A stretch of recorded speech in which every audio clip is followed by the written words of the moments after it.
All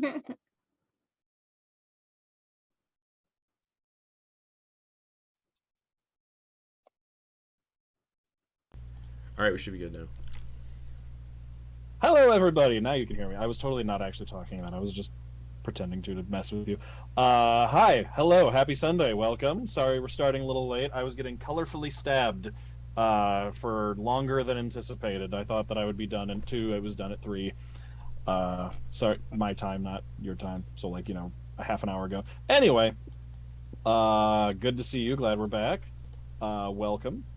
Yeah, before we get into the recap, Justin, any announcements? Not really. All right. Anybody else any announcements? Nope, we're good to go. All right. So, last week, the party decided to raid Mumbleton Manor.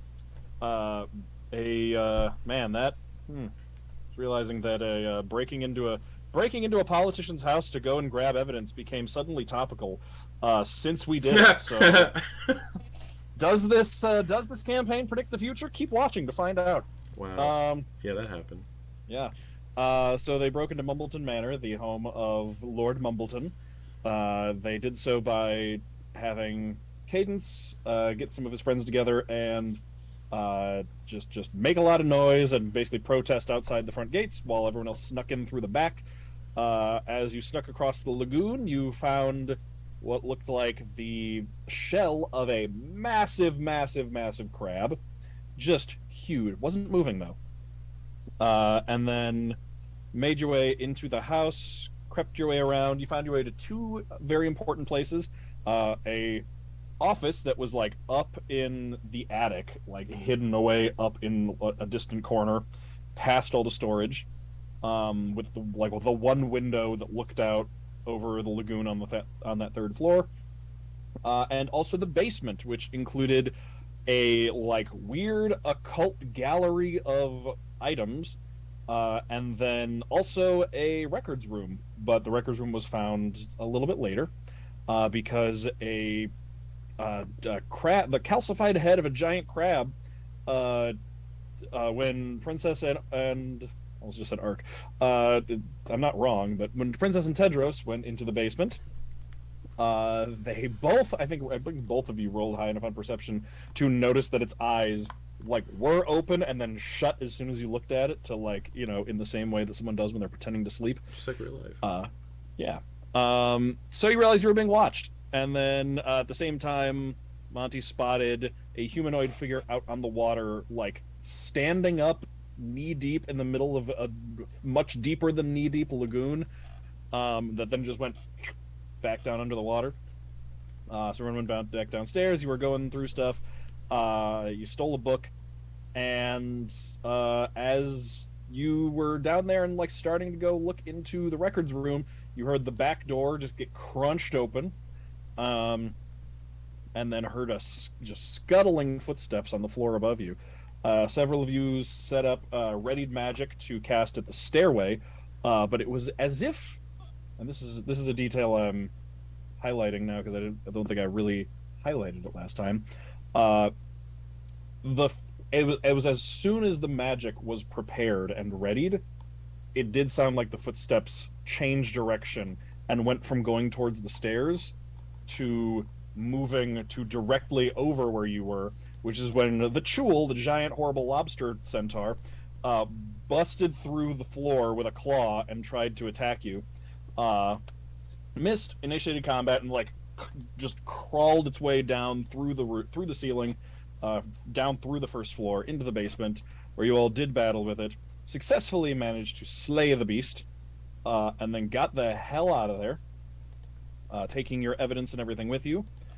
As you ran/swam back over the lagoon, Montblanc could have sworn he saw just a shadowy humanoid shape just hiding amongst the seaweed and giant crab legs, watching you all as you left. And then you got up on the land and just kept on running.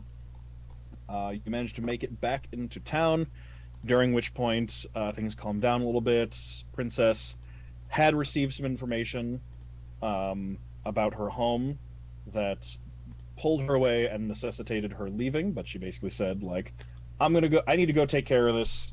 but like, you keep doing what you're doing.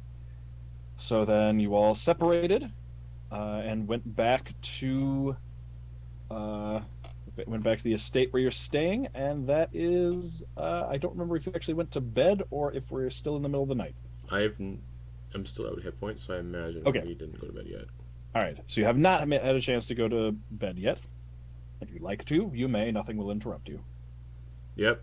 Okay. I stole I have the crab head because I remember I broke its eye stalks off. You did. You snapped the eye stalks off. Yeah. Cool. Yeah, I'm going to bed. Okay. Our successful raid on not. Yeah, sleep time. I go to bed. Mumbleton. So funny, so good. Anyway, all right. So I'm calling you Ark. Tedros. Returns back from seeing Princess to her ship, and can come back and go to bed. You can all get a restful night of sleep. I don't know how your dreams are after, giant crab carapaces and giant crab visages in the water, shadowy humanoids, and then that murderous crustacean that assaulted you in the basement. But Sounds par for the course. yeah, some of you may react better than others. The career monster hunter, maybe doing all right. Yeah. Rest of you, maybe not. Up to you. I'll let you decide. I've seen some shit. So yeah, you all can get your sleep, and then wake up on the morning of the 31st, the day of the soiree. Oh shit! Back to 75 hit points. Right. Yes. Nice. Oh, You have so much health. yeah, I do. You let me do mine. So today's the day of the soiree. Yep. Wasn't that going to be Princess? You have other options. Tedros it is. All right. Probably. So, one other thing was also stolen from Mumbleton Manor. It was a crystal ball. Oh, that's right. Yes. Yes. And Tedros does want to. It didn't give off any magic, but he will, Correct. take some time in the morning and give it another once over and just double check to make sure that it really isn't magical. Okay. Do you have identify? He does not. Oh, actually, I thought you Oh, did. you- that's Oh, you did. a good question. I think doesn't your subclass get that? I think I might. I think you do have it because I think Because you're what? Are you Arcana domain or Knowledge domain? Arcana. I think Arcana gets it then, right? think so. In that case, That'd be cool. Be a good thing. Yeah. Yeah. Okay. If you have it, and I believe you can cast it as a ritual as well. Mm-hmm. So you can just take some time and cast Identify on the crystal ball, which I'm glad that you have it as a ritual, so that you're not expending a spell slot to find out that it is indeed a mundane crystal ball, Oh, just brutal. ball of glass. Parlor tricks. Imagine Yeah. if you How had used a spell awful. slot on that. That's why I was like, "Are you sure you don't have it as a ritual?" So looking at my, Mhm. I have alchemist supplies, and I have proficiency in alchemist supplies, but I never use them. Mm-hmm. Now this is up to you. 'Cause Yeah. You are the god, the overseer, the all-seeing entity, and we bow to your whims. Trying to. I'm not saying that back to you on Wednesday. You should though. No. So with He'd the really alchemist like it supplies, if you did. you can I know. create puffs of smoke, which is fun. But oh, never mind. I don't have enough gold to buy raw materials because I wanted to start making alchemist fire. Ah, And I can also make oil, which is fun. I think I talked Oh, about cool. this last session. I don't remember. I But think so. I do have a vial of troll blood still on my person. Would that be You do? coagulated Me and too. just chunky by now? Just like It's been a jello. while. Yeah, I think I did say that there was a time limit on using Yeah, it's that. been a while. However, yeah. Well, actually, hold on. It's troll blood, which Yeah. does have like regenerative properties, and Magical trolls are properties. magic. They don't like fire Uh, either, but whatever. And I think did you? I'm guessing Monty would have like sealed and stoppered that. Wait, Like I got pretty. vials. We got vials with my yeah. alchemist supplies, right? Let's see. If it's, if it's done, it's done. I just rolled for it. It is you can look at it and you can see it's a little coagulated. Basically, what that's going Excellent. to do is it's still usable, but the DC to do anything with it will be a bit higher. Can I try to figure out what I can do with it with my alchemist supplies? Like just kind of get a look at it. Absolutely. So let me pull up what I said about that. Alchemist supplies are cool because you can make puffs of smoke. Yeah. I can also light fires if I wanted to, but that's not fun. Where is it? Troll's blood. Okay. It can be used as a primary component in the creation of potions of health. Is what I said with it. Excellent. So I don't remember if you did you use up the troll heart? Oh, that's gone. Okay, because that was one that can be used to create a potion of regeneration. Yeah. Yeah. So you can create potions of healing with it. Cool. I assume I'll need more than just that. Yes. I will say, let's see. Yeah, being in a city at this point, you could go out and just like buy the supplies. I'll say it's given how much that takes care of a lot of the like general supplies. It's mostly a lot of like peripheral stuff, ingredients to fix it up. I'll say that it is 25 gold worth of supplies, and you'll have enough to make the attempt. That's cool. They do also start at potions of greater healing. Excellent. So, because I think I made a few of those, right? So, I think so, yeah. Before anyone wakes up, I would wander Titan's Grave looking for like a standard like ingredient / alchemy shop. There's a place that kind of sells like that kind of shit. Apothecary. Yeah. And I'll walk in and be like, "Hey, how's it going? I don't have any money. Are you interested in troll blood?" You're just gonna try and sell it? Yeah. Okay. I will tell you. How about this? Actually, I'll tell you. If you're gonna try and sell it, you could try with your alchemist supplies. I'll tell you right now, just kind of like with your knowledge of alchemy. As it is right now, it's kind of damaged goods. But with your alchemist supplies, you could make a check to try and kind of like strain it and get like all the chunks out. Get all the chunks out, basically. Yeah, like you basically could tell. Like, can I just like? No, no.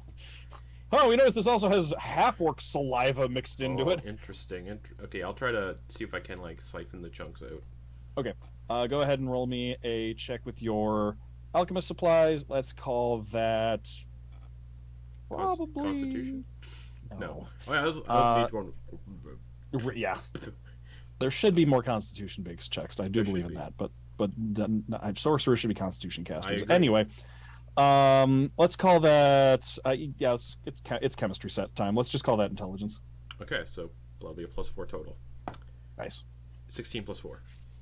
Nice. Okay, so yeah, you can you successfully are able to just like it doesn't take the most complicated uses of things. You really don't even need to start any of the Bunsen burner things or anything. It's mostly just like siphoning and like using a little mesh strainer and stuff to get stuff out of it, and like maybe like a couple drops of something just to like stabilize it and try and like loosen it up a little bit. But you're able to get a good sample of troll's blood, so when you go down to the the apothecary and sell it to them, they can test to determine that it is in fact troll's blood.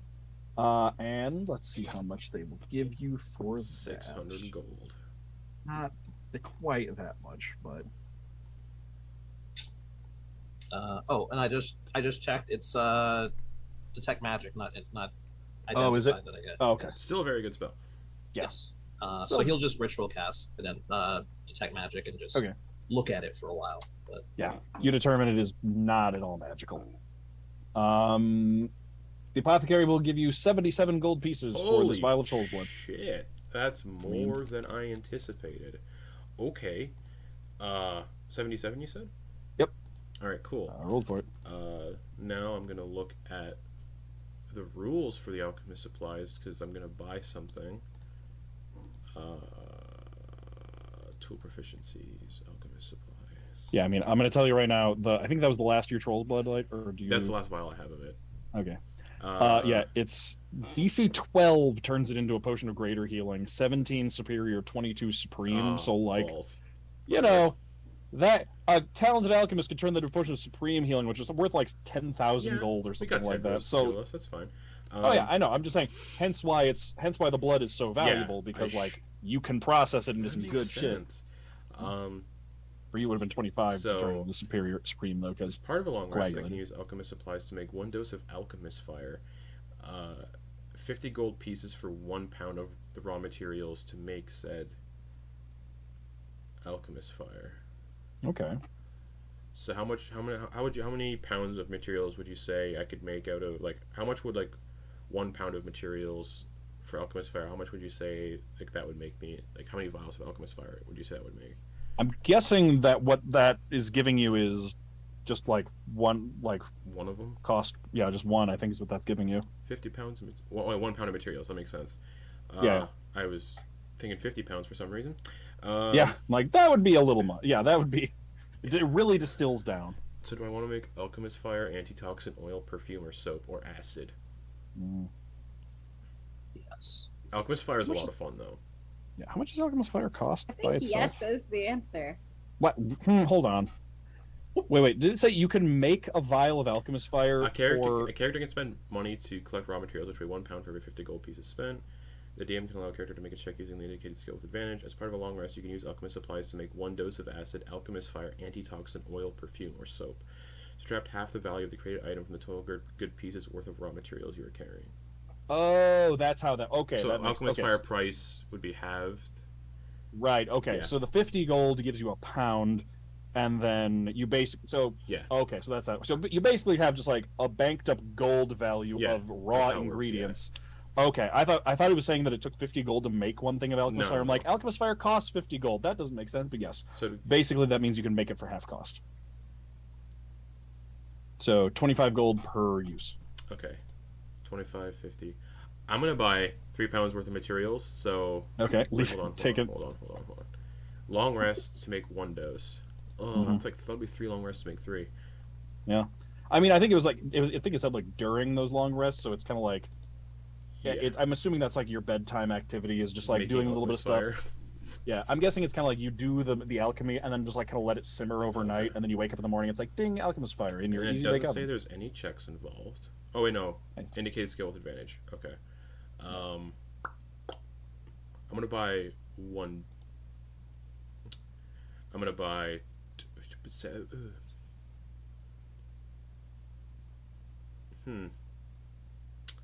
Yeah. A pound worth. Yes, so it'd be what? 50 gold? 25. 25. So half a pound is what would get you 1 use of alchemist fire. Cool. Boom. 25 gold to that. Fun alchemist. All right. And then, do they have any actual vials of alchemist fire? Let me check. Let me see. Or at least acid. Acid is. I'll roll for both. Alchemist fire will be. Acid will be more likely. Because alchemist fire is really fun. No alchemist fire, but yes, acid. How much for How much for a vial of acid? Let me see. 600 gold. Acid vial. 25 gold for a vial of acid. I'll buy a vial of acid. Okay. So yeah, you can splash it onto a creature within 5 feet of you, or throw the vial up to 20 feet. Yep. You make a range attack, improvised weapon. On a hit, they take 2d6 acid damage. Yep. So buy one of interesting. That Tavern Brawler is a really good. Is a really good feat for alchemists, ironically, because they're improvised weapons, so you'd be proficient. Yeah. I love those weird intersections. And then I'll run back to the estate and try not to wake anybody up. Okay. All right. Well, Tedros, I think, is already awake and just like examining this dark crystal ball, solid black crystal ball, only to find it is just black glass. It's just a ball. It's a very nice, polished ball of black glass, but otherwise just a decoration. Utterly mundane. Could be used as an arcane focus. Fantastic. That is exactly what he was hoping. Okay. And he will skip off to Yulyanya's room. Okay. And give a little knock on the door. All right. And he'll keep that like tucked in his pocket, so like when she opens the door, he'll have like this bulge in his pocket. Like it's very obvious. Okay. He'll just hear her yell, "Who is it?" It's Tedros. Oh, come in! And then he'll come in, and she's just like hanging upside down from the ceiling. Hi. Good morning. Good morning, Tedros. How are you doing? I'm doing all right. How are you doing? Oh, I'm doing okay. So, I was thinking, I believe we all got a souvenir from whatever the hell that was last night. Oh, the manor break-in. Yeah. But I don't think that you did. So, after checking to make sure it's not going to kill you, and he offers her the crystal ball. She just like flies down to the floor. It's like the opposite of a slow fall. She's just like immediately grabbing in, like, oh my god, thank you, Tedros. No I really problem. wanted to look at it and touch it, and I didn't want to burn my hands off. And I appreciate that. And you deserve to look at it and touch it and hold it as much as you want. Thank you. What souvenir did you get? I believe the book that we picked up is a spell book. I got to look through it a little bit more so to see exactly what kind of stuff is in there. Ooh. What language is it written in? I am not entirely sure. It's more of like a taking a look at things, and you just kind of know based on the magical writings kind of have like a pattern to them very often, and you can kind of pick up on the pattern. Okay. I'll take some And- time and look at it though. Monty grabbed the crab thing stuff, right? He could have picked a better souvenir if you asked me, but yes. That Also sounds got like all the Monty. evidence. Mm-hmm. Well, I mean, I guess it's nice to have a souvenir, but this is also evidence that we broke in somewhere, so we should keep it hidden. Yeah, definitely. I would actually say it might be a good idea for us to try and find a place to stash stuff. If we have to take more things. I'm tempted to say on the boat, but then again, since we're not there very often, anybody who roots around on there could find all manner of stuff. Do we have any way of protecting the boat? Well, I don't right now, unfortunately. Maybe there is Miss something I can Galena. Yeah, she would have ideas for this. She would have Leviathan. Yeah. But you have an idea? Well, I know that there are some spells that can be used to secure things. Not sure if it's anything I'd be able to do, but I know that there are certain magical locks you can put on things, and I have to see if it's something I could do and how long it might last if I could, and how much it would cost, obviously, if we need to do all that. But Well, don't ask Monty. He'll probably just say we should buy a guard dog. well, it's okay. We already have a guard cat, don't we? Oh, I gotta go feed the cat. I'll be back. Yeah. Oh, how are you and your We're getting closer. I can stick my fingers in when I feed him now, and he doesn't eat me instead of food. progress? Okay. Okay. I have yet to name him. I'll name him once he can properly come out of the cage. That seems fair. I didn't have a name until I was like 5.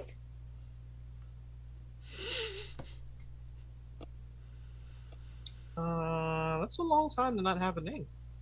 Now my dad found out that it was Yulyanya, but he called me Cabbage. I was found in the cabbage. Of Found course. out. Okay. Well, I wanted to make sure you had that. I don't know there are some people who use objects like that to kind of help them focus some of their magic. And if you really are starting to make things work with your cards and the like, and figured it would be helpful. That if would be. It's not cursed. Yeah, I mean, I don't know how it works, but I'd love to learn. Yeah, it's Shiny? shiny, definitely shiny. Uh, what I was going to say was,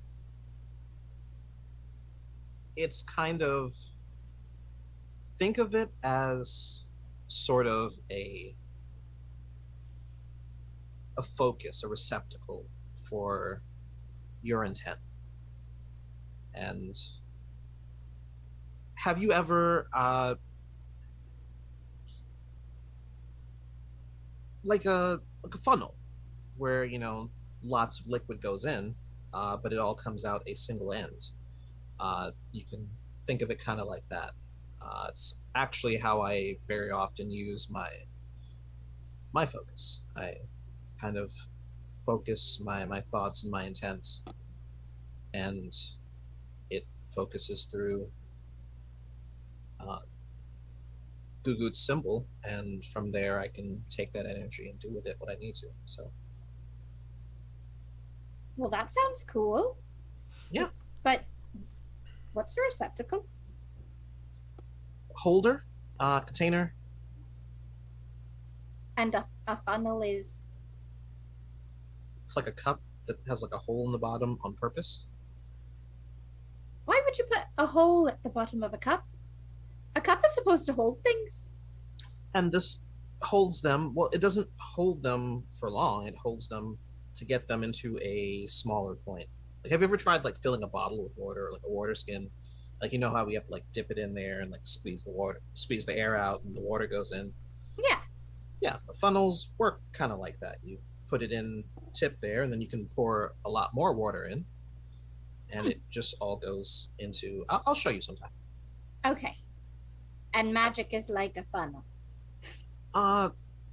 Focuses are sort of like a funnel. She's just gonna like slowly like teeter over to her bag and put the crystal ball inside of it. Okay. All right. Good conversation. I'm gonna go make sure the cat gets fed. Thanks, Tedros. I'm just limbering up because today is going to be eventful.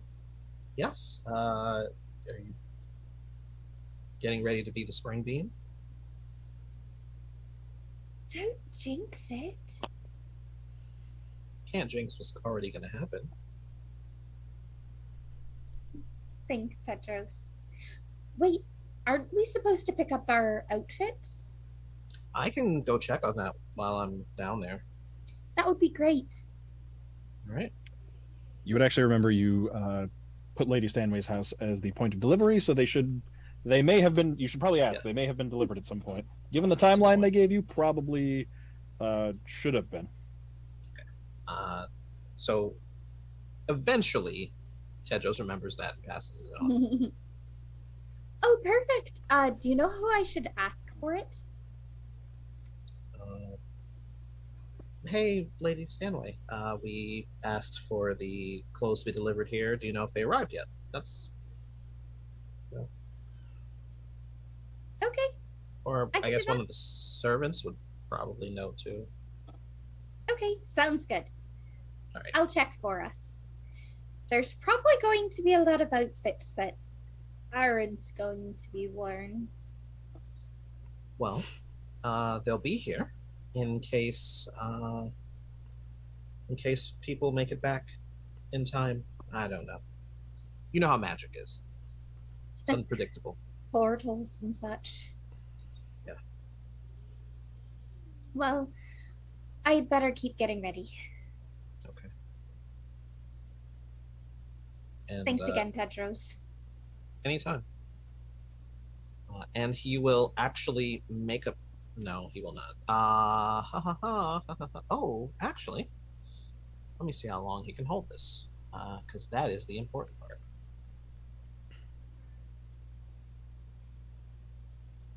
Mm. Could he change the color of the color of the cover of the spell book that he picked up? With prestidigitation? Yeah, it says you make a color, a small mark, or a symbol appear on an object or a surface for 1 hour. Right. So you could change the color of it, but only for an hour. Yeah. Then he'll do that. He'll change it to look whatever color it is, he'll change it to a different color on the outside and put a random like moon on it. Okay. Oh yeah, 'cause you can add the symbol on it too. Yeah. I absolutely know, by the way, that symbol. The reason that's in there is because it is a direct representation of Gandalf putting the symbol on the front door at the beginning of The Hobbit. They're just like, we want wizards to be able to do that. Like, if Gandalf did it, you should be able to do it. I appreciate that. Gandalf was like, what are you talking about? But yeah, he will do that, and he'll use it to, and he'll walk his way back to the ship first, and he'll just kind of look through the book as he can. Okay. You're trained in Arcana, yes? Yes. All right. I will say that by being trained in Arcana, you are able to identify spells listed in the spell book, especially because they're not terribly well like disguised or anything like that. Like, there's diagrams and stuff. Like, you can just kind of peruse through and figure out what they are. I will say these out loud, but then I will send them to you in Discord, so you don't have to worry about writing them all down. Okay. Saying them out loud is primarily for the benefit of our audience and other players. Ooh. Hello. We haven't forgotten you. Welcome. Glad you could make it. Actually, I'll send that to you right now. There's the image. And, all right. They are Alarm, Burning Hands, Charm Person, Chromatic Orb, Color Spray, Comprehend Languages, Alter Self, Arcane Lock, Blindness, Deafness, Blur, and Cone of Daggers, or Cloud of Daggers. Can I, like, out of character ask, does that mean that Tedros can, like, learn those spells? It does not. You need to be a wizard in order to learn spells from a spellbook. Boo. Wizards are my favorite class. Why didn't I just play one again?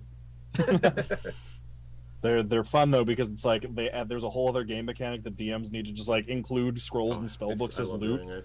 So that I appreciate it on Wednesdays because Ben got so many spellbooks. Then it's just like and gets the spellbook disintegrated. I don't think we still figured out what spells I lost. Anyway, I'm not gonna worry about it.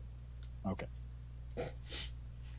Anyway, he's very interested, very intrigued, looking through it as he walks and I guess doesn't talk because there's no one to talk to.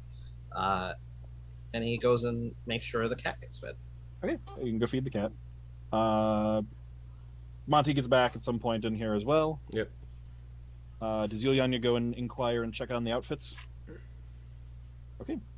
Yes, you would be directed to. They just arrived this morning. They were waiting for you all to wake up. They wouldn't want to bother you if you were still sleeping. But there are several.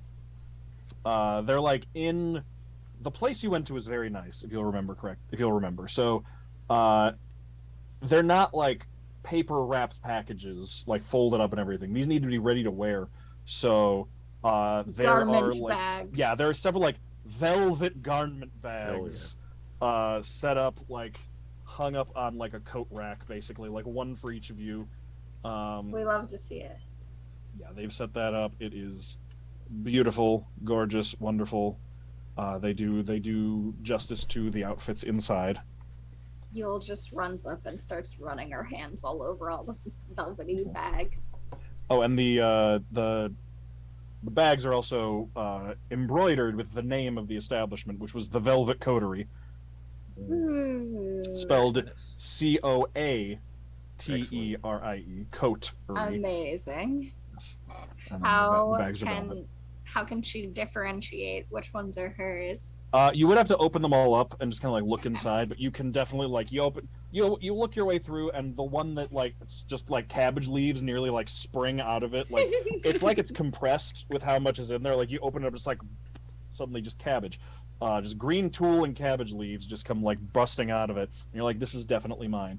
Her eyes just go so wide and start like tinging around the edges with gold because she's just so excited. And she grabs up. Are they like bundled where you can like at least it's like this one is the set is for this person. This set Yes, is they for are. this. Each So garment bag is per person. She'll go and like grab all the ones for all of the people and like put them in their rooms, even though our friends are gone. She'll put them in their rooms, and including I don't know, Monty, did you get anything commissioned? Oh, you did, yeah. Yeah.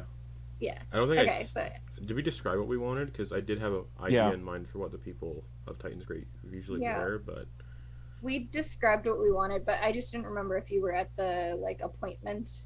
I think you was. I think you were all there. Okay. I just don't recall what I described. Are you? Yeah. Okay. I didn't know if it was one of the days that Monty was. Oh, yeah, I wasn't here for that session. Oh, that's right. That's right. That's right. I do have an idea in mind of what Monty would have wanted, though. Okay, that's right. All right. Yeah. Yeah. There would be one for you, I think, somewhere off screen during this period. Shortly after that session, Monty could ordered one. Yeah, written in his preference in writing. It's in my head. Nice. Yeah. Awesome. I want to hear about it. So yeah, she's gonna grab the ones that are labeled and put them in the rooms, including Monty's and Tedros's. And then she's going to race back to her own room and just start furiously trying on all the dresses. Nice. All right. So I'd get back around this time? Yeah, you're back when you can like be in the like coming in when you see Yulyanya like zipping around like grabbing velvet garment bags and delivering them to everyone's rooms. Bags probably longer than she is. Oh, definitely, especially the one that belongs to Monty. I will slip in. Probably like folded over yourself entirely. Yeah, she's just like a mass of bags, and she's just like. Get ready. Like they were the replacement for the cloaks. Get ready for this. I'll slip into my chamber. Mm-hmm. Reveal the garments, which I'm imagining when I thought of Titan's Grave is a lot of like the high-end society when they have these events. It goes from kind of like fancy clothing, but to like French Renaissance style outfits. It's like the puffy jackets and the puffy pants. So you know the outfit that Will Turner wears at the end of the first Pirates of the Caribbean? I believe so. Big, yes. Wide brimmed hat with a feather. Oh yeah. And like the dark kind of like frock and everything. So sort of like that, but more Renaissance style. It's kind of puffy, but also a massive frilled, ruffled collar, like William Shakespeare's. Nice. And then big ruffled sleeves. Very nice. All jet black. The pants are like black and gold striped, and they're kind of puffy around the legs. Knee-high socks, whatever those are called. I can't remember what they're called. These are stockings. Yeah. Then wait, thick stripes or pinstripes? Pinstripes. On the pants. Okay. And then classic like buckled black shoes. Nice.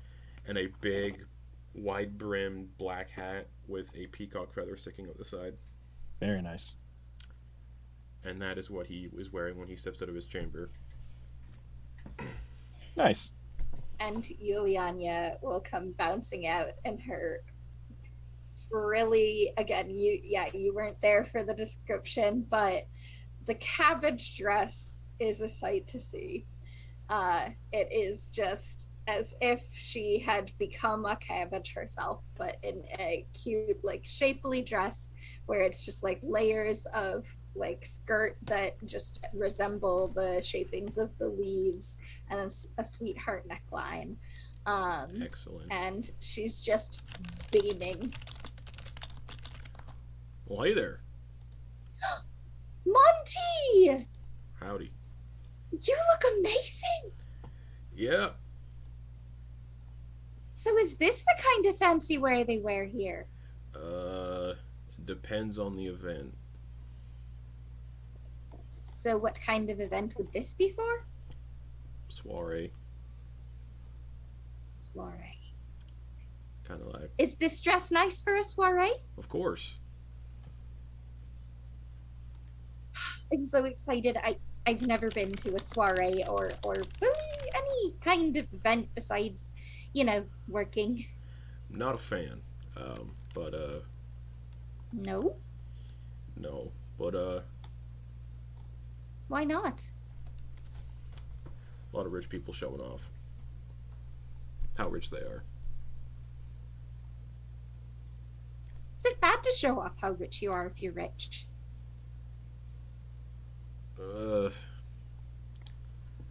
Depends on the person, I guess. What else are you supposed to do with your money? I spend it on things, On animals? I suppose, and alcohol when I was younger, and relations when I was younger. You spend it on alcohol when you are current age. Not as much. And then then the relations sometimes when I was lonely. Relations? Yeah. I don't understand. I'm sure Tedros can help explain it to you. So I should ask Tedros about spending money on relations. Yeah, you definitely should. Okay, I will. Thank you. He's probably more knowledgeable than I am in that kind of regard. So, Okay. Well, I don't know what you're talking about, but probably for I the mean, best. what do you spend your money on now then? Pull out a vial of acid.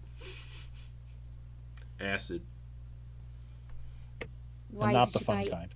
acid? Just in case. Okay. And stuff to make some fun explosives. Again, just in case. In case of what? Things go bad and we gotta blow someone up.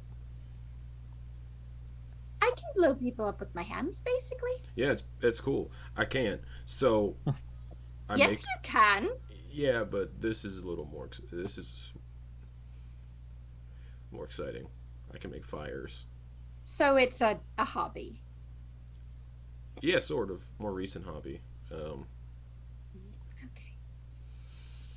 Well, Yep. This outfit's real itchy. I still have like 5 outfits to try on, so I'm gonna go back in and keep trying them. Yeah. All right. I guess I'll wait around whenever we're ready to go. You do. I will also point out. It's been a few weeks. You do. You didn't actually go through all the evidence you gathered yet. Right. You just like grabbed stuff. You actually haven't read through I it to guess I'll find do out that. what you have yet. Okay. In my big frilly hat. Nice. You just like go and like sit down in like the like sitting room like upstairs with near the library and just trying to like sit in spread a it chair all out. comfortably and read and like, oh wait, I can't really bend my neck with this big neck frill. Yep. I'm You're really trying to imagine this outfit on Monty, and Mhm. it's You're like, kind of this difficult. is why they sit like this, because you literally can't do anything else in this outfit. Yeah, like the massive neck frill that you see in like Mhm. some depictions of Shakespeare. Yeah. Yep. Just like, Oh yeah. I can't lower my head. You can't see over it. No, because it's like You have to hold it up. Mm-hmm.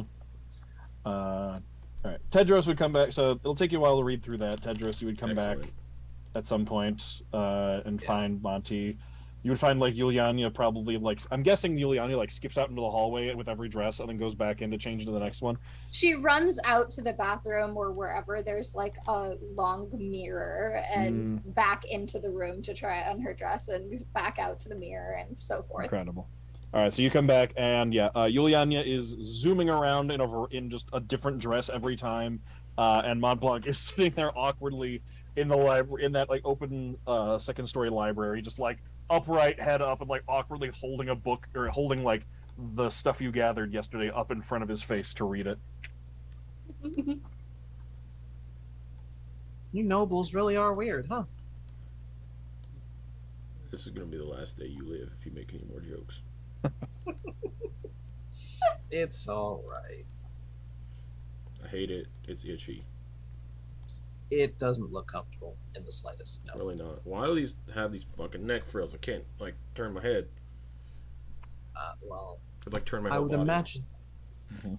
Like Batman and Batman Begins. Yes. He can't turn his head.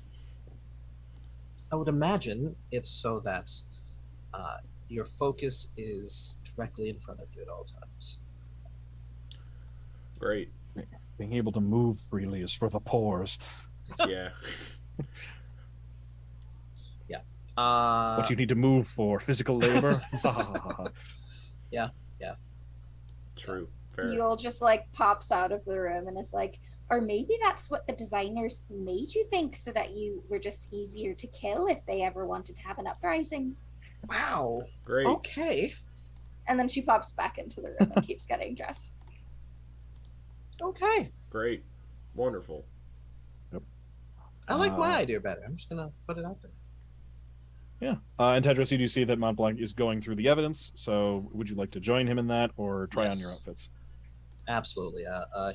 He's not worried about his outfit. He'll put it on later when they're actually leaving, and he'll sit down and help Montblanc since he clearly needs Tedros, a it. man of reason. All right, so here's what you find in all of these documents that you gathered up and put together. So you find a few political documents. These ones look older. You can see one that just is an official copy of a legal document showing Lord Mumbleton's sponsorship of Dieter's post on the Orchid. You generally need some. It helps to have a noble to sponsor you, basically act as a reference. And Lord Mumbleton was Dieter's sponsor for getting onto the Orchid. You also see some correspondences of brainstorming. It's talking about where to put naval outposts. And you can see that it's kind of like a brainstorming process of coming up with reasons to place some in some places and to avoid placing some in other places. To be because what's a good reason not to put, you have to kind of read through it a second. It almost feels like you're coming in halfway through a conversation, but it is very much talking about where should we put these naval outposts, and it's very much not what's a good spot, here are some reasons why this place would be good. It's more just here's a spot, let's talk about why this is a bad idea, and leaping to that first in a suspicious manner. Okay. You also find bank receipts showing that Lord Mumbleton is bankrolling and paying for part of Dieter's parties, the current ones. He is currently helping to fund the festivities happening. They don't give anything specific for this. It looks like he just sends the money to Dieter for party business, so doesn't give you much in the way of details what it's being spent on. Great. You also, this is one that you saw in the estate, which is one that is fairly incriminating, which is he recently, and you find several of these spread out over the years, that Mumbleton's finances spike when from basically insurance payouts. He has had several ships, we talked about this last time, he has several ships that he put a lot of very expensive cargo onto, and then sent them out to sea, and the ships were lost. These receipts don't show how the ships were lost, but the ledgers you got downstairs should probably give more insight into that. Basically, the ships were lost, but because of that, the captains and owners of the ships who guaranteed the delivery had to pay back Lord Mumbleton the value of the goods. But you can always see his finances kind of spike at that point, which is weird because you'd think it would kind of just come out to even if they were paying him back for the goods that he had put on the ship. They're basically just repaying him. And so. Oh wait, so he's getting back more money than he should be from? No, not necessarily. But if you go then and then turn and you Monty would then remember that I was pretty sure there was records related to that in the records room downstairs, and you could go and start cross-referencing that with his ledgers and looking through those. You would find that the reason that the ships needed to be repaid, the reason he needed to get insurance payouts for them, is because they were attacked by the Scarlet Skin Carvers. Right. Yeah. Yeah. And sunk. I think. Oh yeah, you did find that out last week. Yeah. All of them came with letters of guarantee from the ships. Their payments from the captain of the ship. All of these, every single one of these shipments, you can look through his ledgers and you can kind of see that there's a noticeable spike in the value of the shipment. Like, it is, like it's a pattern. Like every single one of these is significantly more expensive goods than his normal shipments are that he's like doing business in. And only the super expensive ones are the ones that were attacked. Yes. And also, oddly, he all of these you can see in the ledgers picked up their goods at Kelreeve Trading Post, which is on the Isle of Belisadar, which is a Titan's Grave island. Excellent. And Monty, that strikes you as odd, because the island of Belisadar in general is not known as like a trade hub or a place to get a lot of these supplies. Like, it lists like, you know, silks and exotic spices and like all, you know, the really expensive stuff. And it's like the island of Belisadar, that'd be like getting, this is like, you know, someone saying that they went to, I'm trying to think of I can't think of a Canadian example of this. Excellent. But for, yeah, I don't, it's the equivalent of like going to some podunk, like, middle of nowhere place and saying that that's where you got a shipment of like Versace. To Toronto. Sure. Cool. So that that does stand out. Okay, cool. You also, looking through the bank receipts, this was also one where you found a note with Dieter's handwriting on it. Yes. Which this one is ledgers and receipts showing that Mumbleton also invests supplies in, quote, exploration trips that Dieter apparently takes to the mainland. You would know that the mainland is a harsh, inhospitable jungle that, like, one single settlement has been able to be, like, set up there, and it is a constant fight to keep it there, from just, like, the harsh environment. So, you know, rich people sometimes, you went to a shop, I think, like, last session, of like explorers supplies. Like, rich people will go on, you know, safari basically. Yeah. So apparently Dieter does that, but the note that comes with it is what catches your eye. Excellent. And as you read this note in Dieter's handwriting, it's his handwriting, but it's not signed at all. So this would be difficult to use as incriminating evidence, but it definitely points to something incriminating because it says, and as you read it, it's as if you can hear his voice again in your head as you're reading his handwriting. And it says, hate it. Stop iron sacrifices with families, you numbskull. I don't care what their qualifications are, they just need to come with and die. Just make sure no one will miss them so no one gets suspicious. All right. Okay. Interesting. Mm-hmm. And then the last thing is one that I think Tedros found, which was receipts for shipments of seafood of increasing quality. Actually, I think you may have found this one. Receipts for shipments of seafood of increasing quality over the years, like past several years. The shipments reach up to like obscene amounts of seafood, apparently all delivered to Mumbleton Manor. And it says that they, like, the notation all says that they were to be used for building up food stores for a feast. And then that all stopped all of a sudden, and there's a copy of a flyer that says Mumbleton's Feast of the Sea has been canceled due to an illness in the family. Yes. Yes, you did go through that, and then I will mention also that one of you did look into the pantry while you were there in the basement. Mm-hmm. Yes, yeah, we did. Just thinking back, this is an obscene amount of seafood, like fish, meat, that like sea meat, basically. Oh no. And you would have noticed if this was being stored in the house. Right. Yeah. Like this, there was not this much seafood there. So this feast never happened, but the food is gone. And so what happened to it is not clear here. but you get the sense that Mumbleton's Feast of the Sea was a front to justify the purchasing of obscene amounts of seafood. Interesting. For some purpose.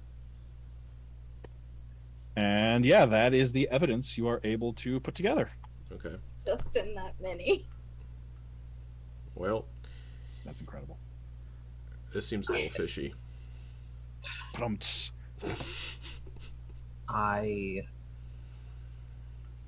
I tried to do something to you for that right now, you couldn't even stop me. I don't know what you're talking about. If I were to run around you very quickly in a circle, you wouldn't be able to stop me, I'm trained to chase things in circles. Like, Yeah, werewolf, get it? Whatever. All right. Well, let's review. Lord Mumbleton is a sack of shit. Yep. But we knew that already. Yeah, I've known that since I was a kid. But Bill comes bouncing out of the room. Ooh, we're reviewing? Yeah. Yeah. All the stuff that we saw last night? The stuff we didn't see. Yeah, this too. Crabhead. Where were you keeping that? My special pocket. My prison pocket. So we said the same thing. Oh my god. Did say the same. He definitely used the word prison pocket. Okay. No, I actually don't have it on me. So where would I keep that? So what did you find? Just incriminating stuff. I guess the real question is, what can we do with it? Well, incriminate him. Yeah, that. Probably try to figure out people in the political courts who aren't super aligned with him, and then kind of leak the documents, as they say. That's fair. Or just kill him and then don't have to worry about it. I was assuming that we were going to, there's no way that he isn't. Well, I'll kill him, but yeah. Not Mumbleton. Maybe Mumbleton, depending on how that goes, but... Oh, I thought we were talking about Mumbleton. I thought we were talking about Mumbleton. I want to kill Dieter. Dieter's mine. No one else's. But well, yeah, we've talked about that. Mumbleton. We might have to kill Mumbleton, depending on things.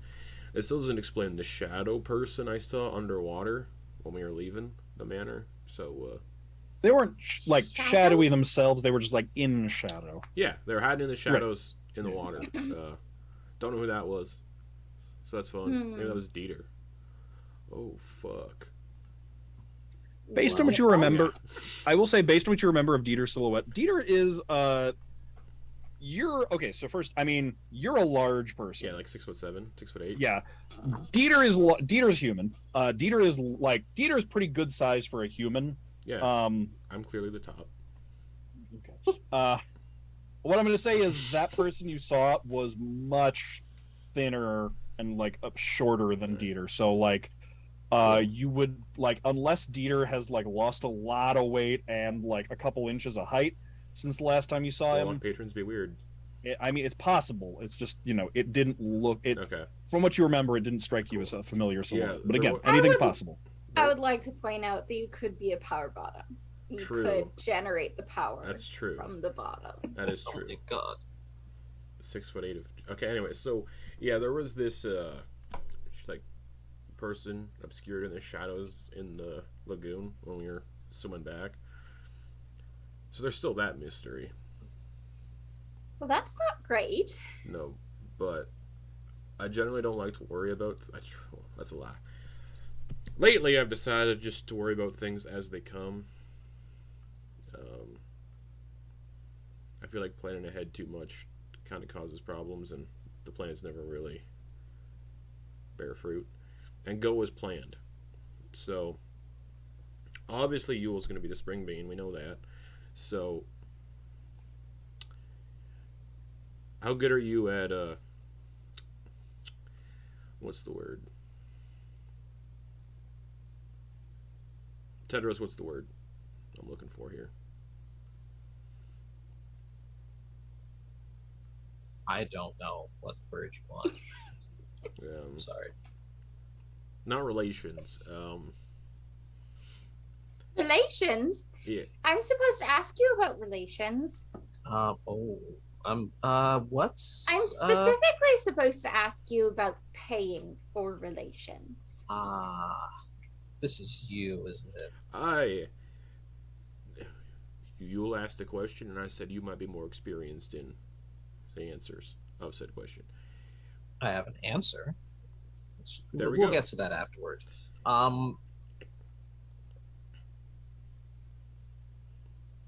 We can talk about relations later. I mean, this other stuff is important. Yeah. Okay.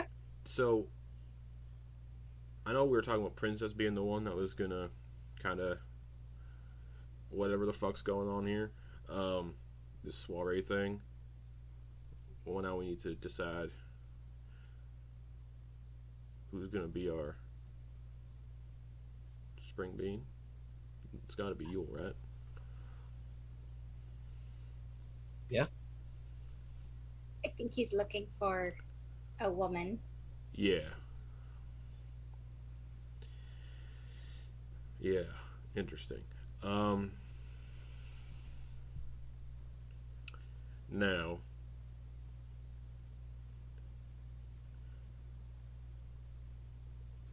that's all I got at the moment. It's a tough situation for me to try to figure things out for. Well, when does the soiree start? Like, it's gotta be all day, right? Pretty much, yeah. Like the actual, like the main, the dancing and the things like that, dinner, all that stuff is later in the day. But there is an all day element to it as well. From my memories, yeah, it's an all day affair. The dinners and dancing later in the evening, but it is an all day affair. People kind of schmoozing all day, talking about themselves and their money, and showing off said decadence. Ugh. Makes me want to puke. But Sounds like a nice party. yeah, I think if we want to blend in the best, we'd have to get there as soon as possible. Unless we just want to be the types that are fashionably, light. And how many events are there again? A A lot. It's a whole season's worth. Yeah. They just like pop up throughout the week. It's a lot. It's like a whole season's worth. They pop up, during the week. But tonight's like the one we want to be there for. All right. Well, then which dress should I wear tonight? Whichever one you want. That's Well, a hard decision. All of them at which once. one? Oh boy. No. You tried all the dresses on, right? Mm-hmm. Which one feels the best to you? Yeah, yeah.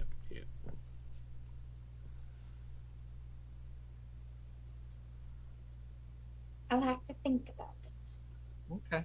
Yeah, which one best screams spring bean to you? Well, what I mean is, don't base it off of what you think Dieter's gonna like, or Yeah. what either of us are gonna like, or anyone else is gonna like. Base it on what makes you feel good, because if you feel good, then you will be able to be the beaniest bean you can be. Yeah, and I don't feel good, so I'm in the clear. And what are you going to wear? Uh, Just looking at Tedros. I am probably going to wear the one that will get me in the most trouble. What does that mean? Relations. You'll see. You'll see. No, it does not mean relations. I need to understand what relations are. They're messy. Messy. Yeah. Yep. Okay. So, you know how you're a cabbage, right? Came out of the ground, supposedly? Yeah. You know how most other people are not cabbages? Yes. Yeah. The stuff that you got to do to get your not cabbages. Not cabbages.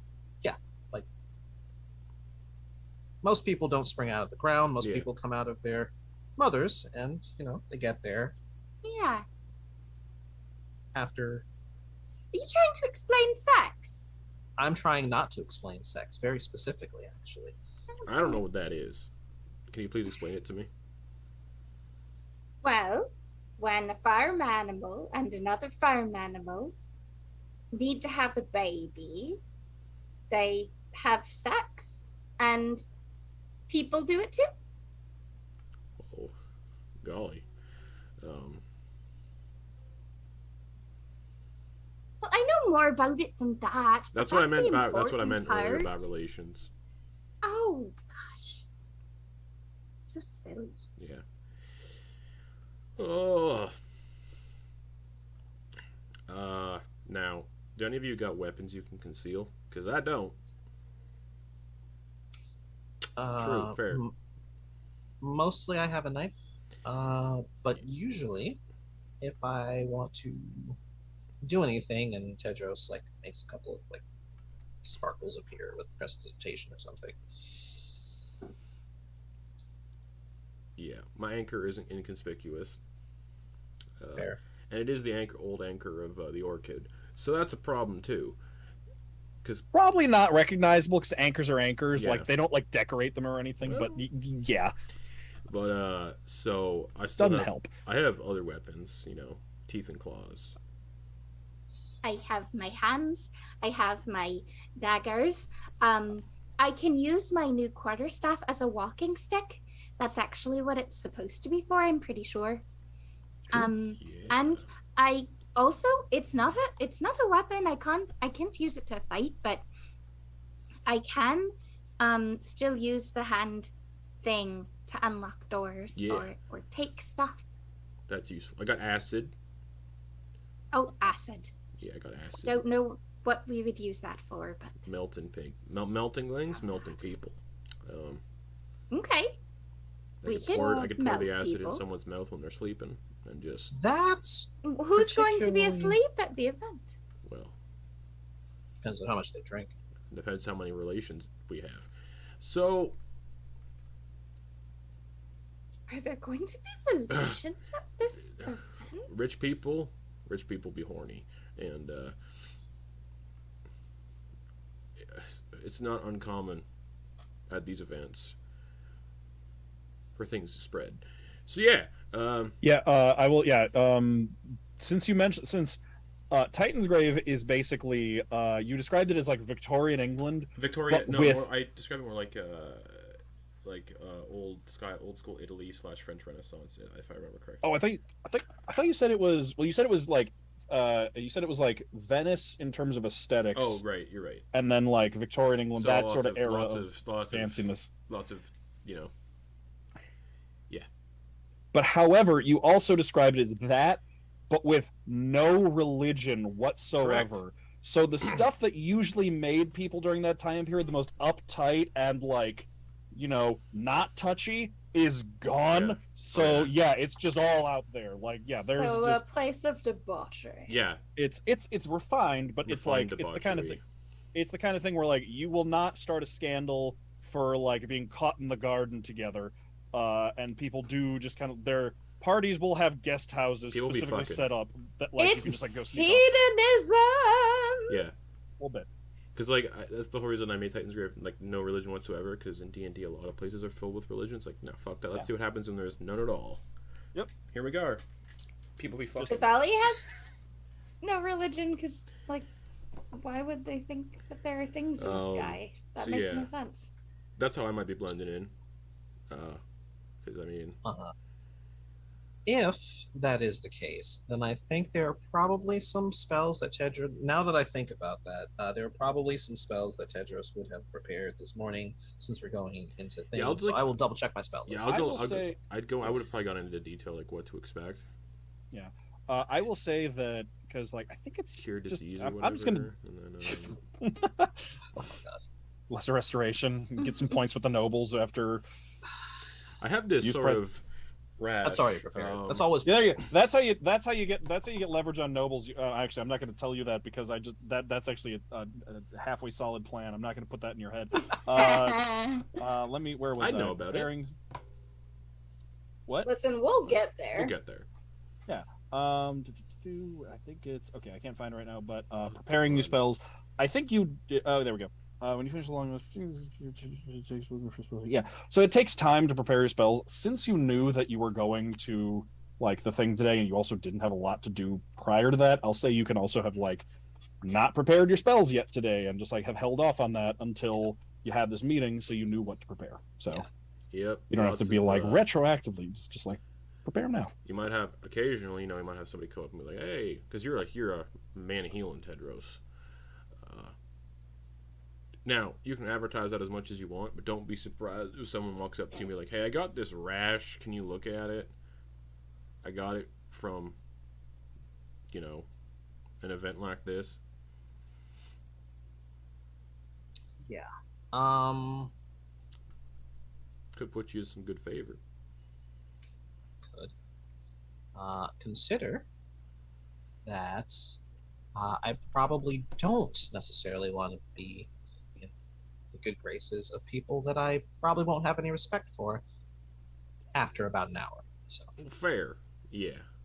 I will also mention that just remember, magic is, with magic being so rare. Yeah. A holy person, most holy people are just like priests. They're just Shams. regular priests. They're just Yeah. creatures. Shams. They don't do magic. Yeah.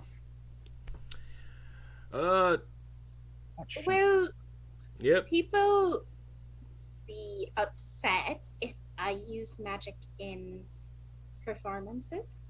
It depends. I'll say it's just a party trick. It depends. Yeah. that would probably be a good idea. Yeah. Maybe just like try to disguise it as something. Yeah. Because these people, a lot of them suck. A lot of them are.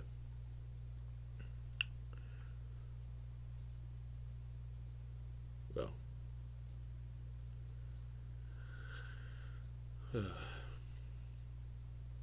They. I don't really know. They're just different, and a lot of scheming goes on here. So, But are they easy to deceive?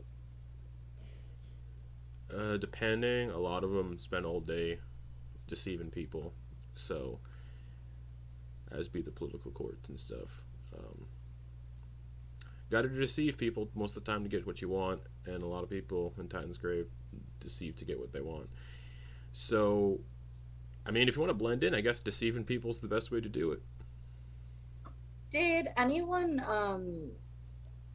take, I don't remember when we came across those crystals that were like light sources in all those places. Did anyone take any of those? I think you did take. Someone I think mentioned taking some of them, but they were all broken and none of them were producing light anymore. Yes, but do I know who has them? / if they're still in our party. I didn't keep track I of. don't remember taking one. Yeah. I don't think any of us took one. Yeah, I think it might be with the others. Gotcha. Dang it. All right. I say we just play it by ear at this. How much time do we have? Sorry. How much time do we have before the event? It's still like late morning at this point. So like technically the event is going, but like Yeah. It's all you could show up at any point during the day. As long as you show up before like midnight, you're fine. Okay.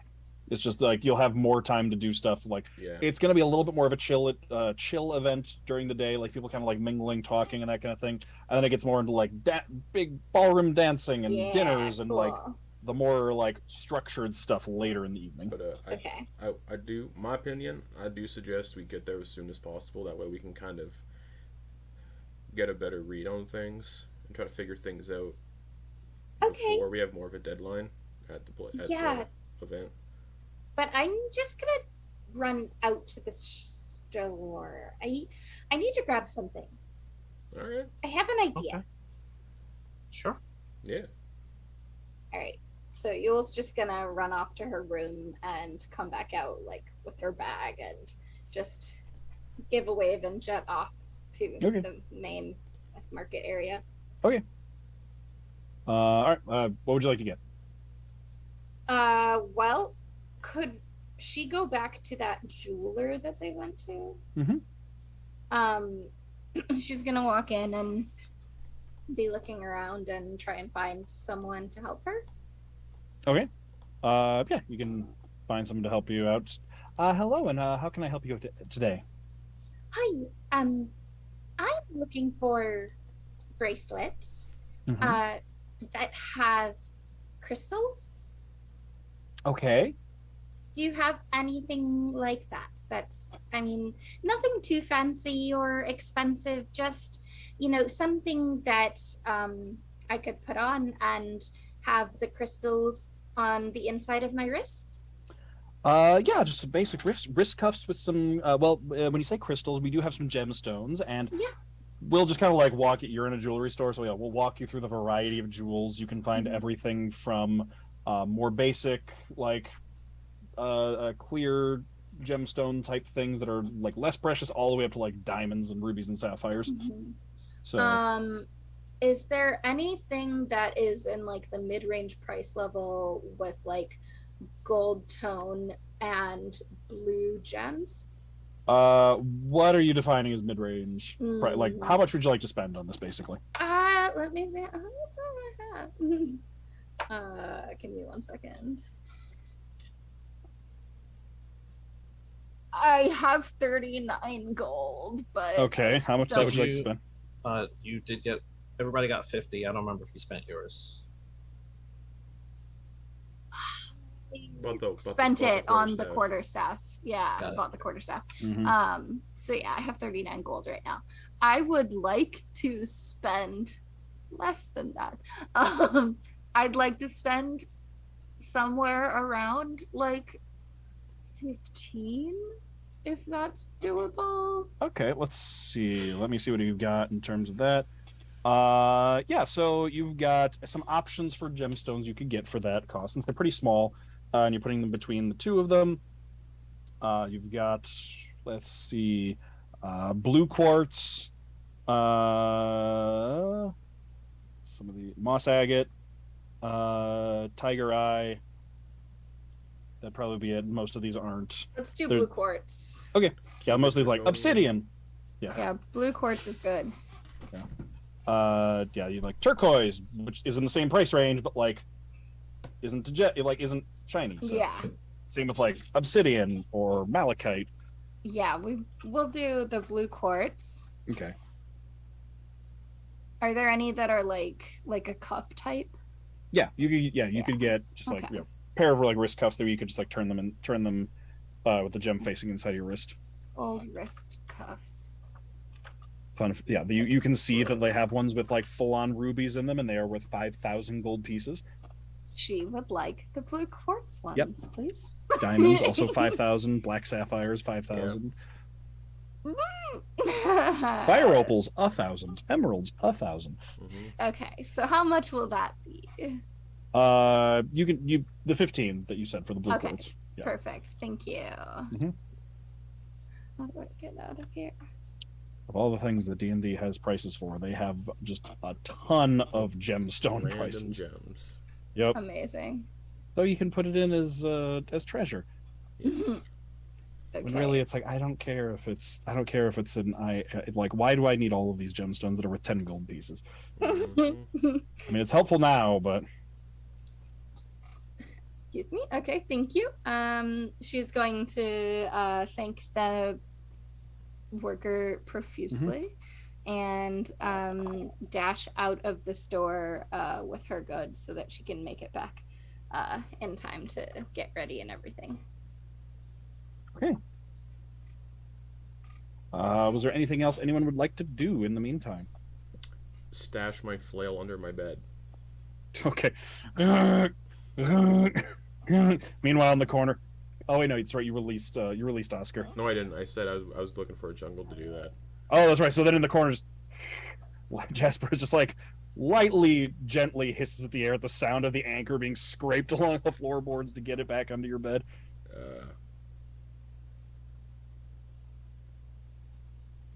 I'll be back, Oscar. Guess you don't have to call him Dad anymore. And then I'll make sure my normal outfit is on the bed neatly with no creases in it. Okay. And wait. Okay. So, question: as you're all getting ready to go, who is trying to bring a weapon with? Not I. Okay, you're not bringing any I have weapons. this flail and that's it.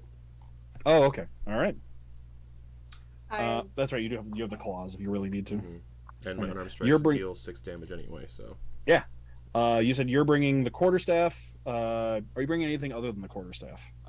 she pretty much always has her darts on her. Okay. Is Yule trained in sleight of hand? I don't know. Hold on.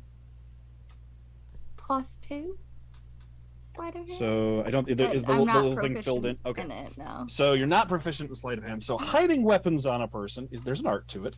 So, in order to do it in a way, if you're proficient in it, for something as small as darts, I'd let you just kind of like do it. But I will tell you that if you want it, like, basically what this is going to look like is Yule's going to like pick up the darts and put on the dress and just kind of be like, where do I put these so that people won't know where they are? So the reason that Yule has the darts is to begin with is like performance throwing darts. Oh, okay. So you like, So do you have she's- this like, So she always has them just kind of like stashed on her person, like it like stuck like in her stockings or garters or like the fancy outfits. Gotcha. Do you have like does Yule have just like performance supplies basically? She just keeps everything in that giant bag. Okay. The bag, the circus bag, the performance bag of wonders. Okay. Just from your experience traveling and performing, you would have remembered that Sister would have explained some things about just like people getting nervous about sharp things and things like that for like some of your fancier performances. So like generally, like while when you performed for like, you know, towns and things like that, yeah, you could walk around with them like hidden and stuff. But like anytime you're going to perform for fancy people, it was generally a good idea to like set them up into like they didn't care if you brought them. They just generally liked that they were in like a bag or something. That you disclose them. Exactly. It was like that was like part of your, instead of being on your person, it was part of your like part performance of your supplies. kit. Yes, exactly. Yeah, that makes the difference sense. between walking into a party with your performer supplies and like or with armed knives to the hidden. teeth. Exactly. So if you're bringing them in your performer supplies, you just have to put together just like. Well, she likes to keep her bag with her at all times. So if there's any excuse to do that, that'd be great. Okay, that will look a little out of place with your outfit because it's like big, giant backpacking backpack on your fancy dress. She has like a messenger bag, one of those leather messenger bags. Okay, all right. Still, it looks a lot. Kind of it does look weird. Yeah. It is an enormous bag on this tiny person. Yep. Also, just like kind of like on the dress, just like is she? Which dress is she wearing? So she would go through all of the dresses and.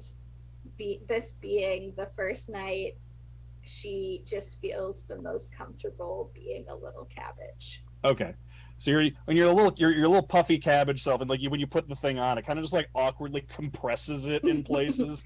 It's just pressed down on one side and then all poof on the other. Yeah, it's like wearing a seatbelt with a parka on. Like it really just awkwardly bunches things up and makes it just look out of place. But you can bring it.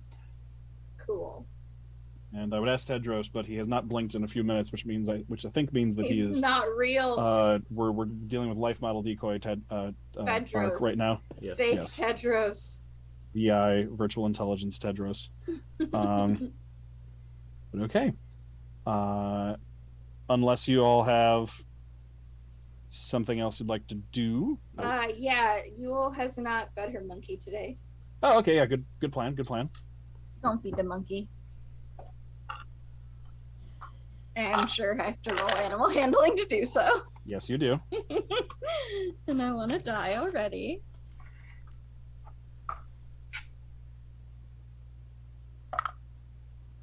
Oh!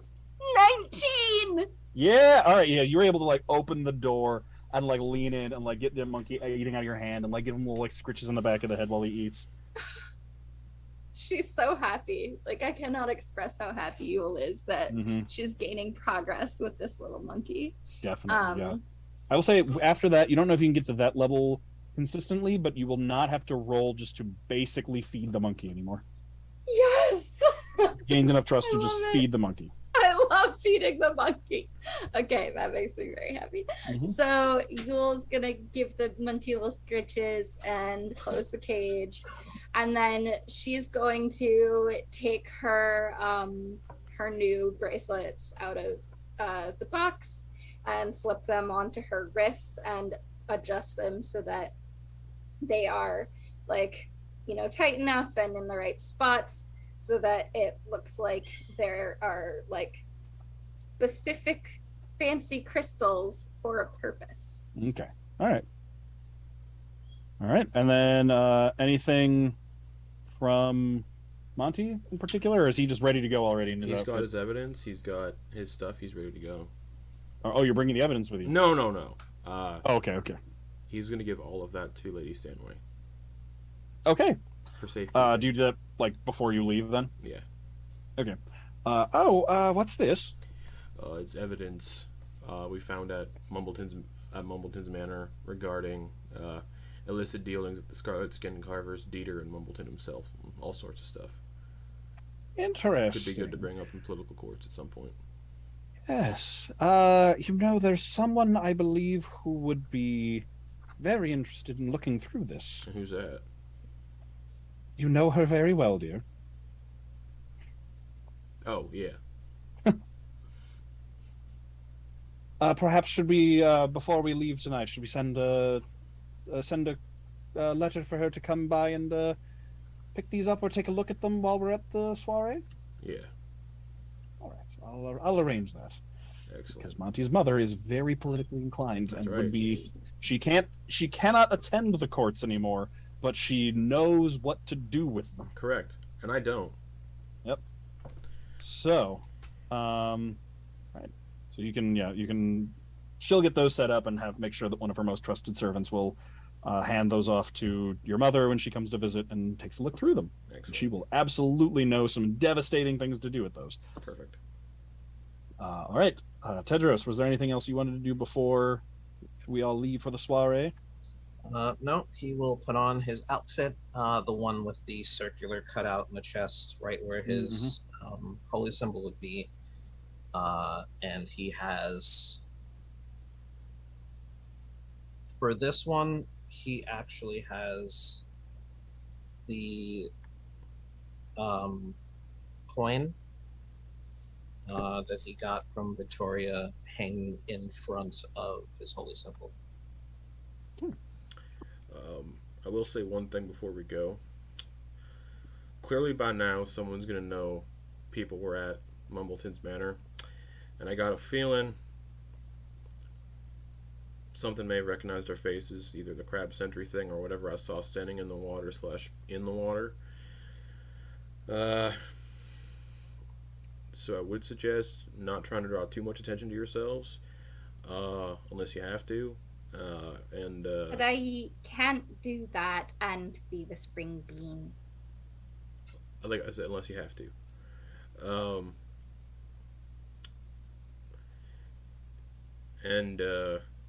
I guess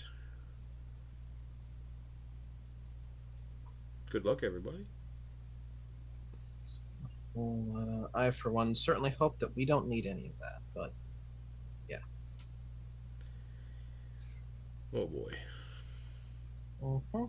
And Lady Stanway is coming with to be your kind of introductor and entrance into the place. No, she has to watch this happen. As long as she's with, basically, she's the default option for getting into any parties. Like, as long as you have her with you, she'll get you in. Other people, like, you know, Victoria or Princess, would have also been able to get you in on their own merits as well. But as long as you have Lady Stanway, you're able to enter in. If someone bows, bow back. It's customary. Yep. That's all I got. All right. And you're all in your Isn't that outfits. customary everywhere? Here they're really uptight about it. Okay. I'll add that to the list. Yeah, it's my favorite place. Yeah, I know. I will say also that the other two of you, as you're staying there, will notice that, like, Yulyanya is wearing her satchel, which is, like, awkwardly compressing her dress. giant bag on her shoulder Mm-hmm. and her curls all up in like a cute little bun atop her head, but then the braid still dangling down her shoulder because that does not move. I mean, it does move, but it's not going anywhere. Oh boy. Um, there also could be scarlet skin carvers there, so yeah. Yeah. Well, Okay. Yeah. All right. Yeah. Well, if that's if you're done preparing, shall we be on our way? I suppose so. Yes. I'm ready. You're taking my boat. And Lady Stanway is in like one of those full-on fancy-ass dresses with like the like hoop skirt thing that Yeah. like sticks out like a foot in every direction and trails behind her. Hair done up in intricate updo with like ribbons bowed into it. And yeah, you'll step outside again. The front of her house, because this place is basically run off of canals. The front of her house has like what would be a U-shaped driveway, but it's like a canal in front of her house where the boat is just pulled up right in front of the steps. Amazing. And you can all get aboard and set out for Dieter's house, which you remember, which yeah, one of the sailors on the boat will just be like, we'll say, as you're heading out, just all aboard for Clawborn Manor.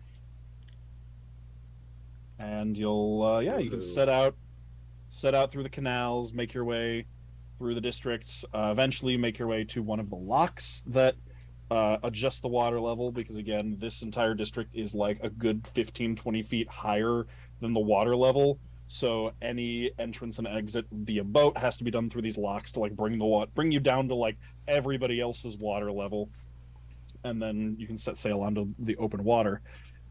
It's a bit longer because you do actually full-on exit the bay, and like sail for a little ways to get to one of the nearby islands. It's a good-sized island. Like Dieter has an island. It's not like like it's big enough for one estate, but it is a private island. You can make way over. You can see that there are, as you approach, it's just lit up from a distance. You can see just like this golden glow on the horizon that just like gets brighter and brighter as you arrive. You can see it's just lit up for miles around as you approach. And you can see that as you get closer, the entire exterior of it is basically covered in brand new docks for boats like this one to moor at. You can tell like as you pull up and land at one, and like the boatsmen start tying it off, like the wood looks fresh and brand new, like these were all just built for this occasion. And you can just like, as you land on the like at the edge of the island, you can hear music, you can hear laughing, you can hear just like the general chatter of people. It appears the party is in full swing, and you can see there's a sizable stone manor house on one end of the island. And yeah, there's a party going.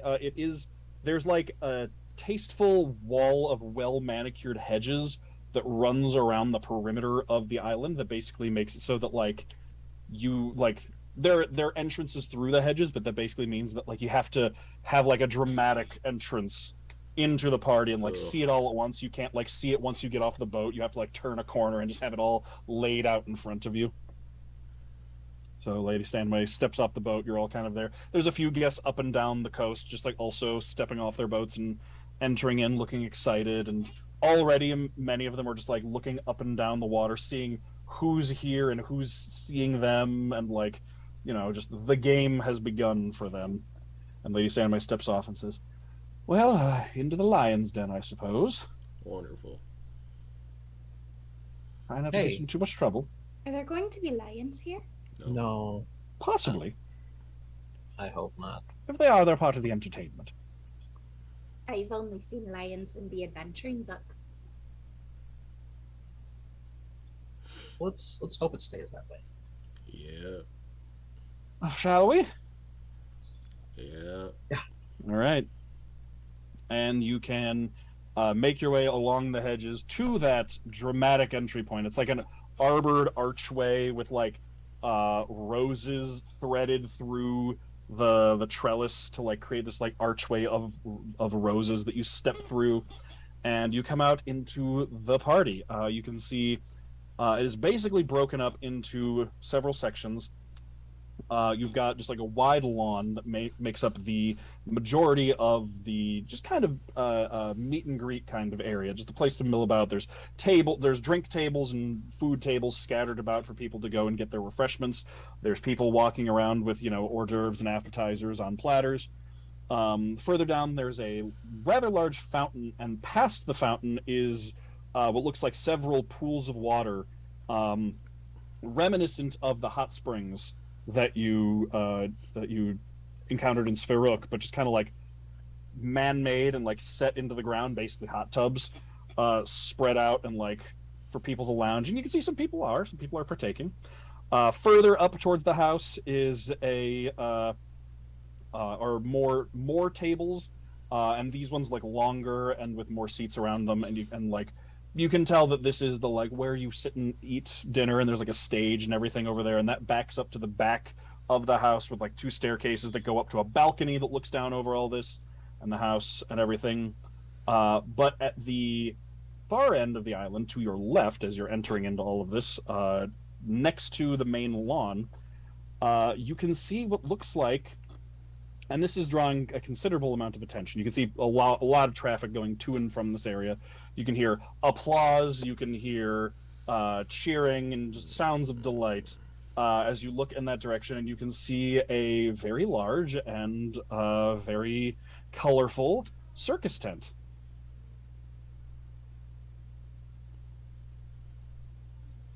Is that your tent?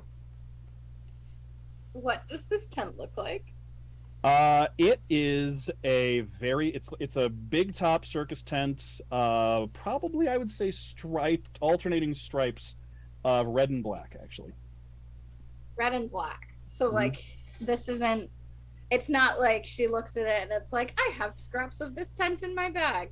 No, it's not the same type of circus tent. Okay. It's not the exact same tent, no. She's not about to get like PTSD. No, that's not my circus tent, but that means there's a circus here. Yeah. Should I go check it out? I mean, I guess I can't really tell you not to, but yeah. Be careful. Do we want to do some other things first?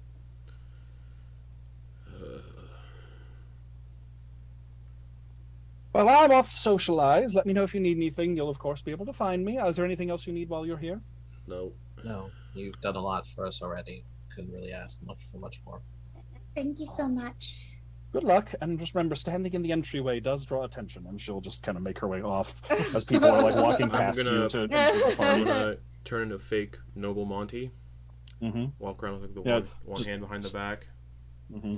Kind of suddenly like the posture improves, shoulders go back, the hand goes behind the back, and just Monty just transforms before your eyes. Tedros kind of straightens up a little bit and extends an arm to you. Yule's just like clutching her bag and staring at the circus tent, and she sees Tedros put his arm out and just like shakes it off and grabs his arm and starts going wherever he leads her. All right, where y'all going? I'm gonna. Where are we going, Tedros? We are, I guess, going to walk out. Is there a person we have to like talk to have ourselves announced or anything like that? Nope. The boat that was kind of handled when the boats arrived. There was a little bit of talk as you got there, but basically they're kind of checking invitations and making sure people are the right people as you dock. It's kind of like a very seamless experience because of that. Yeah. Except for them checking my bag. They don't, but you can definitely see people like eyeing you and your large bag that doesn't really match your outfit. Thought this was gonna be like going to a concert. No. You can also see that your walking stick, though, is not out of place. You can see several people with similar ornate walking sticks as they're walking around. Usually the older people, but some people in like naval uniforms, they're like walking with a limp, will also have one as well. Eyeballing everyone I see in a naval uniform. Oh yeah. Yule clearly has no idea how to walk with a walking stick. She's just like walking it and like sometimes like putting it down and like trying to like touch the ground and be like, I don't normally carry this in my hair, I promise. You do see some armed people, but they're primarily like a lot of nobility and a lot of naval people that will just basically have like a decorative sword or dagger at their hip, kind of in the way that people, you know, would wear like a saber or something to an event like this. Nothing looks terribly functional. It all looks very decorative. This is important. Tedros also has hanging from his hip a holster. Ah, okay. Do you have it in the holster? Yes. Okay. No one will know what the hell that is, so no, they will not. I am not going to the circus tent. Okay. I'm going to be talking to fellow nobles. Just conversation. Okay. You can also see the best place to talk to the nobles is kind of just like the yard, the lawn area. As you get into that lawn area, you can see that kind of on the opposite side of it from where you entered, you can identify two other areas that you didn't see initially, which is gardens, which are a little bit like nicer to walk in and sit in, which are a little more sparsely populated. These seem like the place to go for like quiet, private conversation. And then there's a hedge maze, actually, which is like if you really want to get lost with somebody, then you can go over there. Oh, if you're finding yourself in the throes of love. Yep. Yeah, or want to have a private business conversation without prying eyes. Any of these sort of things 100%. Are supported. Yeah, I'm just gonna try to find someone who is naval.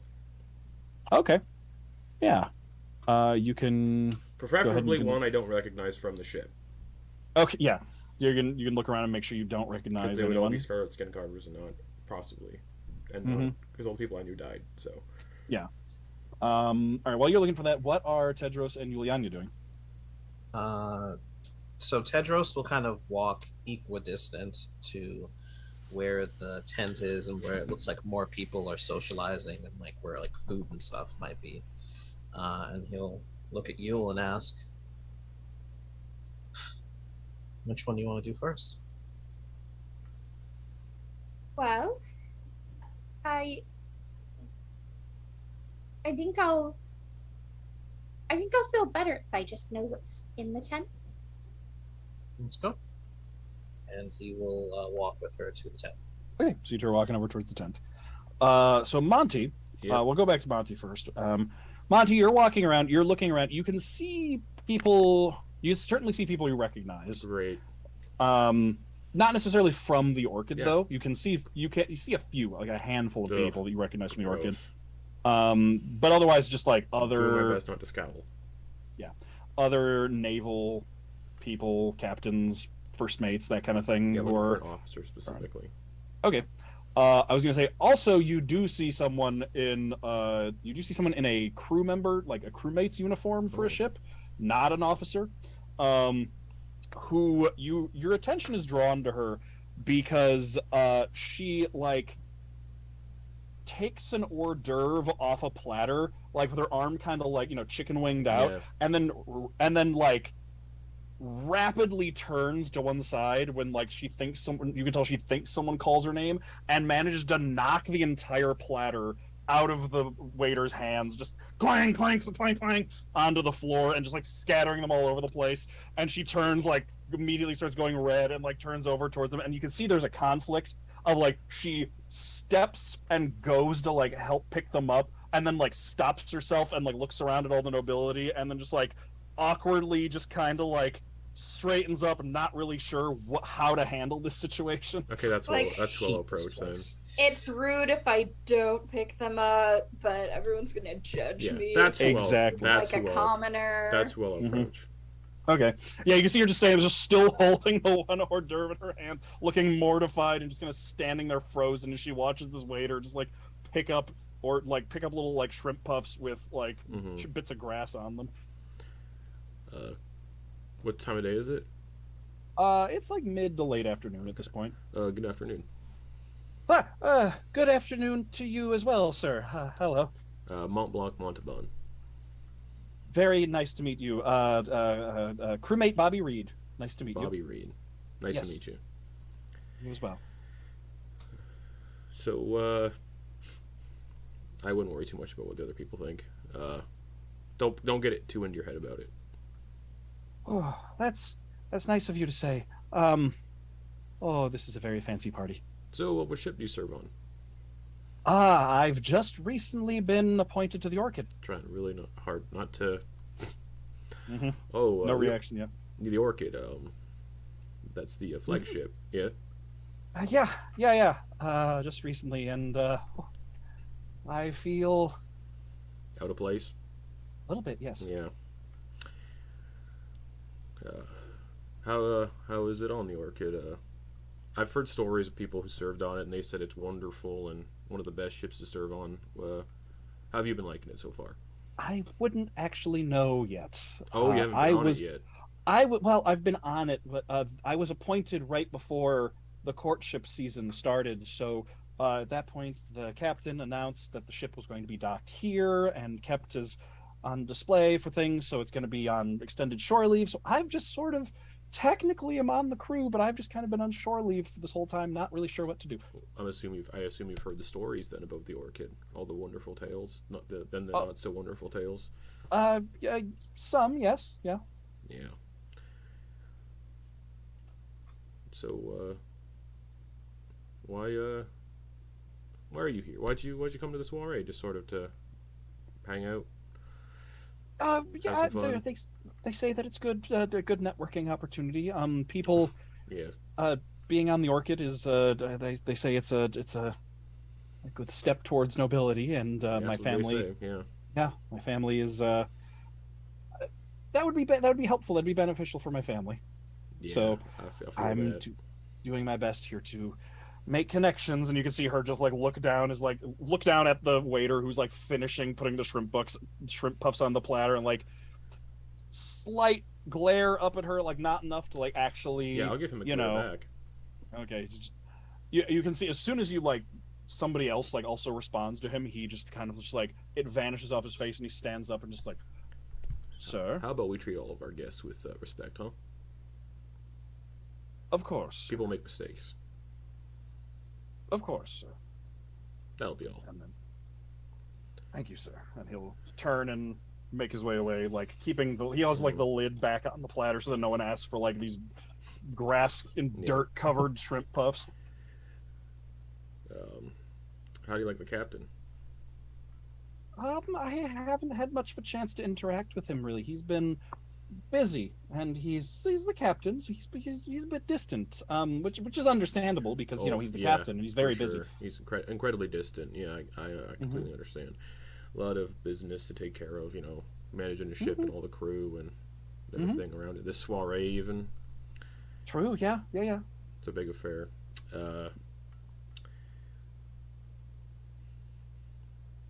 What stories have you heard with the Orchid? Any like that stand out that interest you? Like, why did you choose the Orchid? Like, I know you chose the Orchid because it'd be good for your family, but like, were there any stories that you were like, oh, I gotta serve on this shit? The stories. Well, I mean, it's the flagship. Well, So course. first of all, I mean, yes, who wouldn't want to serve on the Orchid? But, I mean, you know, there's a few. There was one. There was one story. I don't know. I don't know how much it's embellished. It's from like 20 years ago, but there was stories about the Orchid fighting off a kraken. I think it might have just been a big squid, but that's just me. But yes, there's stories about the crew, the brave and valiant crew fighting off a kraken and keeping it away from the coasts of Titan's Grave. Yeah, that's good. That's a good one. Yeah, it is, and it's one that you would be My very father familiar told me with. that one. Yes, you've heard a first-hand account Yeah. from your father. What about the mutiny? Did you hear that story? Oh yeah, well we don't like to talk about the mutiny. Yeah, It's fair enough. ugly, nasty Oh, business of that we're course not it supposed was, to talk yeah. about. Yeah, a lot of people It was a bad day for the nation. Mm-hmm. Yeah. Are you here with anybody in particular? No, just well, the crew technically. Yeah. Anyone on the crew you like? Or have you like really got to know anyone on the crew yet? A little. We've had a few outings together. But not too much. No, just mostly coming to these parties. But they're busy. You know, they know each other. They talk to each other. They got their friends and stuff. So we haven't had a chance to serve together yet. So of course it makes sense that we wouldn't hang out yet. Yeah. Well, so you seem pretty green then. Very. Yeah. Yeah. I'm from Tiburon. Oh, okay. Okay. Yeah. And I served on a fishing vessel out that way for a bit. Oh. And then shifted to like a supply ship, and I served on a supply ship for a few years. So I know what it's like to feel a little green on the open sea. It can be a little tumultuous and treacherous, but the things you see are worth it. And the things you experience are worth it. There are good things, there are bad things, but overall, it's a good experience. Yeah. What brings you here? Well, someone I'm acquainted with. Okay. Is interested in the events. So we came with Lady Stanway, and here we are. I'm also totally not super comfortable at these events, so I know how you feel. Oh, okay. Well, I'm glad it's not just me. Oh, of course not. A lot of people tend to not be super into these events, but sometimes these events feel mandatory, and I assume you know how it is. Mm-hmm. What's their name again? Bobby Reed. Thank you. So, yeah. So you're not here with anybody in particular? Again, the crew, technically, Yeah. but no one specific. Yeah. My acquaintances wandered off, it would seem. Oh. So, I think we're in the same boat here. Unaware, unsure what to do, knocking over hors d'oeuvres.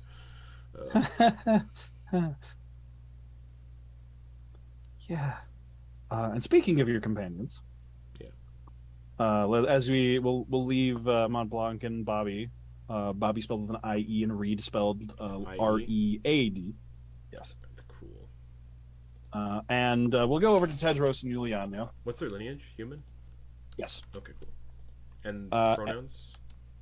She, her. Okay, thank you. Yeah. I suppose there is. I've just kind of been going off of the assumption, just like that there is some sort of just magic in the world that makes us that everyone is just immediately aware of everyone's pronouns. Okay, cool. Perfect. Just like it's just you just know. Okay, cool. All right. Perfect. So yeah, you can. So Yulyanya and Tedros, you make your way through the lawn, and just Yulyanya, I imagine there's some amount of apprehension, even though you're like, the last time I saw them was down south, like in the Arctic. What are the odds? If this is her family, then she's not ready for that. And as you approach, you see a banner draped across the front of the tent with the sort of the title of the performers. And as you look up, you can see the name, you can read it, and it says Reverend Skytaker's Shooting Stars. And that is where we're going to end the session for the week. Huh.